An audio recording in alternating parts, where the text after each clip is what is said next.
जय जय शङ्कर हर हर शङ्कर जय जय शङ्कर हर हर शङ्कर जय जय शङ्कर हर हर शङ्कर जय जय शङ्कर. அத்வைதம் தெய்வத்தின் குரல் 4ஆம் பகுதி. போர் தீர்ந்து அமைதி காண. ரவை சல்லா உவமை. திருப்பதியில் ரவை சல்லா கட்டளை என்று பழைய கால ராஜாக்கள் ஒன்று வைத்திருந்தார்கள். தற்காலத்தில் அத்தனை அசுத்தத்துக்கும் கோயில்தான் இடம் என்று ஆக்கியிருக்கிறோம். பிராகாரத்தின் பக்கம் போவதென்றாலே மூக்கை பிடித்து கொள்ள வேண்டியிருக்கிறது என்று சொல்கிறார்கள். நான் வருகிறேன், மந்திரி கமிஷனர் வருகிறார் என்றால் அப்போது நடப்பது வேறே. மற்ற நாளில் எப்படி இருக்கிறதென்று பக்தர்கள் துக்கப்பட்டு கொண்டு என்னிடம் சொல்கிறார்கள். பிராகாரத்துக்கு வெளியிலே மட்டுமில்லை, சந்நிதிகளிலேயே கொஞ்சம் கூட சுத்தமில்லை. சுவாமி மேலே சாத்துகிற வஸ்திரமே பிடித்துணிக்கும் கேவலமாக அழுக்கேறி இருக்கிறது என்று துக்கப்பட்டு கொண்டு சொல்கிறார்கள். இதே தேசத்தில் நம் முன்னோர்கள் மனசுக்கு பரிசுத்தி தர வேண்டிய ஆலயம் புறத்திலும் பரமசுத்தியாயிருக்க வேண்டும் என்பதில் கண்ணும் கருத்துமாயிருந்து அப்படியே நடத்தி கொடுத்திருக்கிறார்கள். அப்போது திருப்பதியில் ரவை சல்லா கட்டளை நடந்து வந்தது. ரவை சல்லா என்றால் டாக்கா மஸ்லின் மாதிரி நல்ல வெள்ளை வளேர் என்றும் ரொம்ப மெல்லிசாகவும் இருக்கிற துணி. மேலே போட்டுக்கொண்டால் போட்டு கொண்டிருக்கிறோமோ என்றே தெரியாது. உடம்பெல்லாம் தெரியும். நல்ல நைசாக மெல்லிசாக நெசவு பண்ணியிருந்ததால் உடம்போ தரையோ எதிலே போட்டாலும் நன்றாக படிந்துவிடும். துளி ஈரக்கசிவு உடம்பிலோ தரையிலோ இருந்தால் கூட அப்படியே ஒட்டி கொண்டு விடும். இப்படி அதன் டெக்ஸ்டர் இருந்ததால் எதிலே அது கொஞ்சம் பட்டுவிட்டாலும் அந்த அழுக்கு அதில் ஒட்டி கொண்டு விடும். அதோடு மல்லிகைப்பூ மாதிரி வெள்ளை வெளேர் என்று வேறே இருந்ததால் அழுக்கு லவலேசம் இருந்தால் கூட அதை தூக்கி காட்டிவிடும். திருப்பதியில் பெருமாள் சன்னிதானத்தில் கீழே கொஞ்சம் கூட அழுக்கில்லாமல் பரமசுத்தமாக வைத்துக் கொள்ள வேண்டும் என்று ரொம்பவும் கவனமாக இருந்தார்கள். அபிஷேகமான இடம் என்றால் அபிஷேக வஸ்துக்கள் தரையில் படிந்து அழுக்கு ஆகத்தானே செய்யும். அதோடு தீபத்தின் எண்ணெய் சொட்டுவது முதலானவற்றால் பிசுக்காகி அர்ச்சகர்கள் அதிலேயே நடக்கிற போது சொத சொத என்றாகி தரை அழுக்காகத்தானே ஆகும். அப்படிப்பட்ட மூலஸ்தான தரையை நன்றாக தேய்த்து தேய்த்து அலம்பிவிட்டு துணிகளை போட்டு போட்டு துடைப்பார்கள். முதலில் அப்படி துடைக்கிற துணிகளே கொஞ்சம் அழுக்காகத்தான் இருக்கும். நம் வீடுகளில் கூட அப்படித்தான். துடைக்கிற துணியை பழசு சுருணை என்று சொல்வோம்.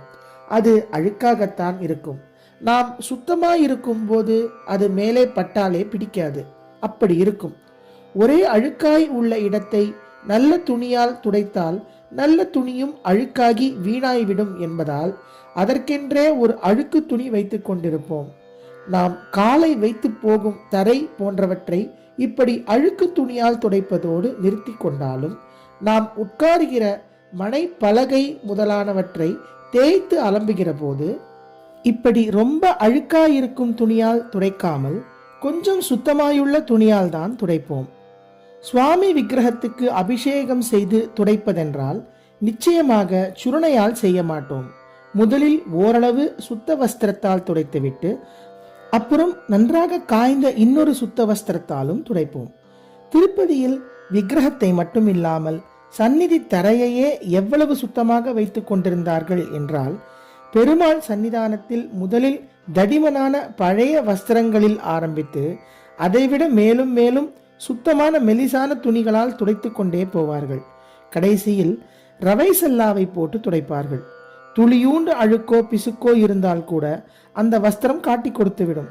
இன்னொரு ரவை சல்லா அப்புறம் ஒன்று என்று அந்த வஸ்திரத்திலும் கொஞ்சம் கூட அழுக்கு படியாதவரை துடைத்து கொண்டே போக வேண்டும் என்று ராஜாக்கள் கட்டளை வைத்திருந்தார்கள்.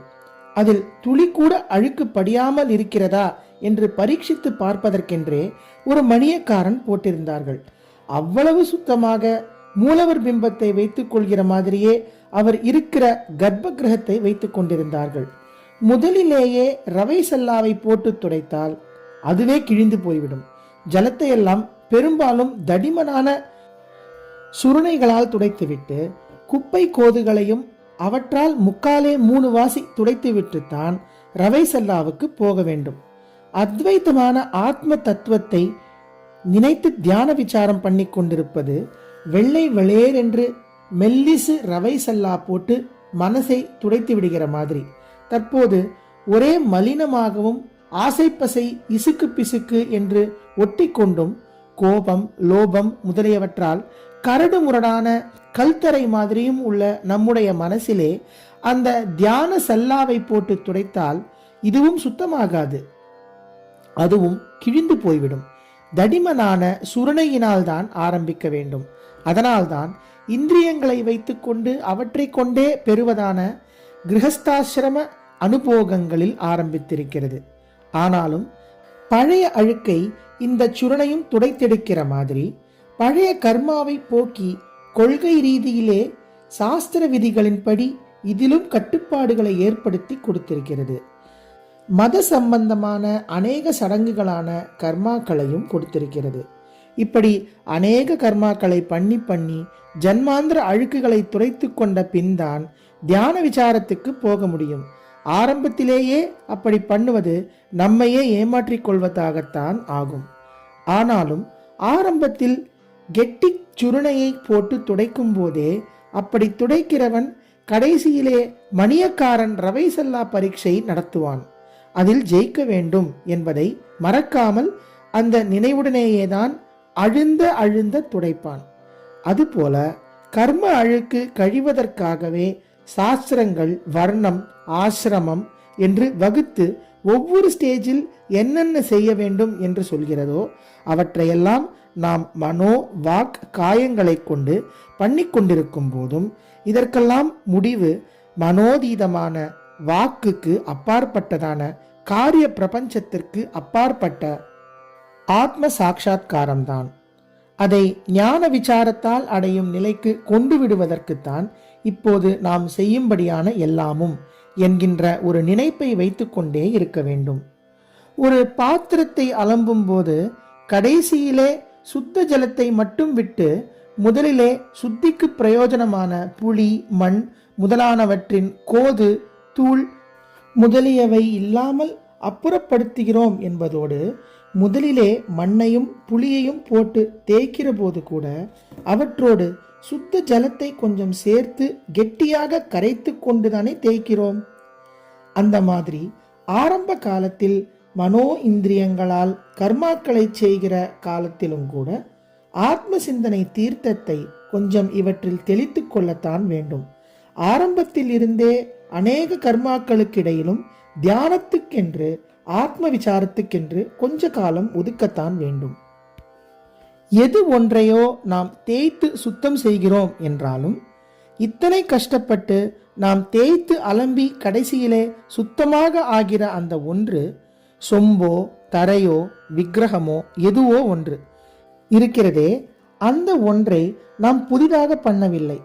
அதை நாம் எதுவாகவோ மாற்றிவிடவும் இல்லை. அது இருக்கிறபடிதான் இருக்கிறது.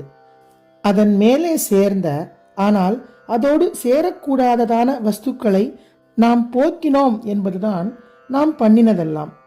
இப்படித்தான் ஸ்வயம் சித்தமாக எப்போதும் இருந்து கொண்டிருக்கிற ஆத்மா அதன் ஸ்வபாவமான ஸ்திதியில் பிரகாசிக்கும்படி செய்வதற்கேதான் செய்கிற சாதனையெல்லாம்.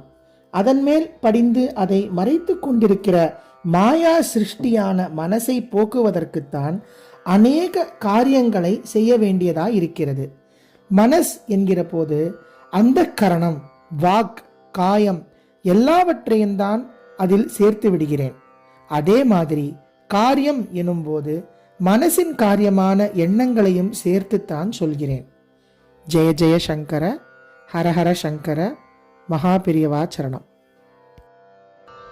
ஜெய ஜெய சங்கர ஹர ஹர சங்கர ஜெய ஜெய சங்கர ஹர ஹர சங்கர ஜெய ஜெய சங்கர.